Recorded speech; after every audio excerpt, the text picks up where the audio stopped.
لا یزال بنیانہم الذی بنوا ریبۃ فی قلوبہم، وہ تعمیر جو چنی ہمیشہ ان کے دلوں میں کھٹکتی رہے گی، الا ان تقطع قلوبہم، مگر یہ کہ ان کے دل ٹکڑے ٹکڑے ہو جائیں۔ واللہ علیم حکیم، اور اللہ علم و حکمت والا ہے۔ آیت کا خلاصہ یہ ہے کہ ان منافقوں نے جو عمارت تعمیر کی تھی وہ ہمیشہ ان کے دلوں میں کھٹکتی رہے گی، اور اس کے گرائے جانے کا صدمہ باقی رہے گا، یہاں تک کہ قتل ہو کر یا مر کر یا قبر میں یا جہنم میں ان کے دل ٹکڑے ٹکڑے ہو جائیں۔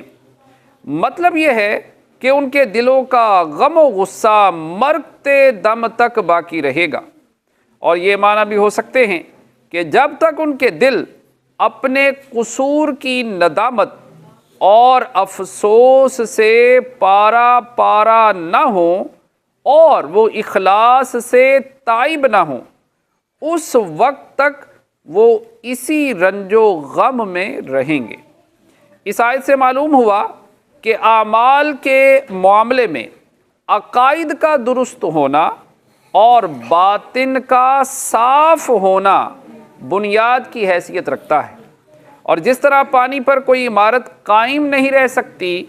بلکہ عمارت قائم رکھنے کے لیے ضروری ہے کہ اسے سخت زمین پر بنایا جائے،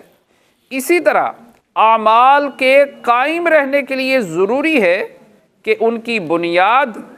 درست عقائد اور تکبر، ریا وغیرہ سے صاف باطن پر رکھی جائے۔ اگر عقائد درست نہ ہوں یا عقائد میں پلپلا پن اور باطن بھی صاف نہ ہو تو ان پر اعمال کی عمارت قائم نہیں رہ سکتی۔ اس لیے ہر عقل مند انسان پر لازم ہے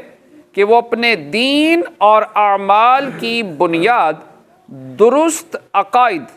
اخلاص اور تقوی و پرہیزگاری پر رکھے، تاکہ اس کے اعمال سے اسے نفع حاصل ہو۔ اللہ پاک کی بارگاہ میں دعا ہے جو پڑھا سنا عمل کی توفیق عطا فرمائے۔